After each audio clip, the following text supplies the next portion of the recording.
नमस्कार बंधुरा एक मुठो स्वप्न चैनेले सबाइके स्वागत। आज बानाबो आमी मयदा दिए चुषी पिठे। चालेर गुड़ी दिए एटा बानाय किन्तु मयदा दिएओ भालो हय, ताई आमी बानिये निलाम मयदा दिए। मयदा निये निয়েছি আর লবণ দিয়ে দিয়েছি।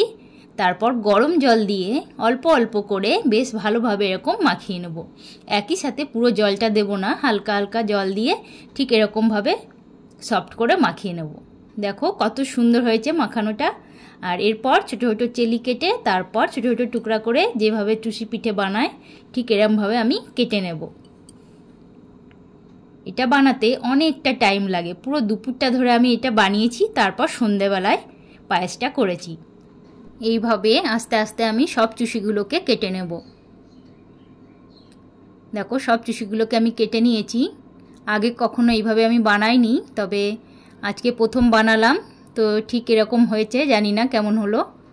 আর এবার একটা কড়াইতে গরুর দুধ গরম করতে দিয়ে দিয়েছিলাম, তাতে এলাচ আর চিনি আমি দিয়ে দেবো, দিয়ে ভালো করে জাল দেব। ভালো করে জাল দিয়ে এবার আমি একে একে চুষিগুলোকে এর মধ্যে দিয়ে দেব। একটু লেগে লেগে গেছে, কারণ প্লেটে আমি একটু ময়দা ছিটিয়ে তারপর রাখলে এটা হতো না, আমি ভুলে গেছিলাম। তো দুধে দেওয়ার পর কিন্তু বেশ সুন্দর ছেড়ে গেছে, এগুলো একটাও একটার সাথে লেগে নেই। আমি একটা ভয় পেয়েছিলাম যে সব বোধহয় এবার দলা হয়ে যাবে, কিন্তু সেটা আর হয়নি। দেখো কি সুন্দর ছাড়া ছাড়াই হয়েছে, একটাও লেগে নেই। এবার এটাকে ভালো করে জাল দেব। দেখো কি সুন্দর হয়ে এসেছে। এবার আমি এটা নামানোর আগে একটা গ্লাসে গরম জল নিয়ে কিছুটা আমল দুধ গুলে তারপর দিয়ে এটা একটু জাল দিয়ে তারপর নামিয়ে নেব। কারণ নামানোর আগে এই আমল দুধটা দিয়ে তারপর একটু জাল দিয়ে নামালে কিন্তু আলাদাই একটা সেন্ট বেরো হয়।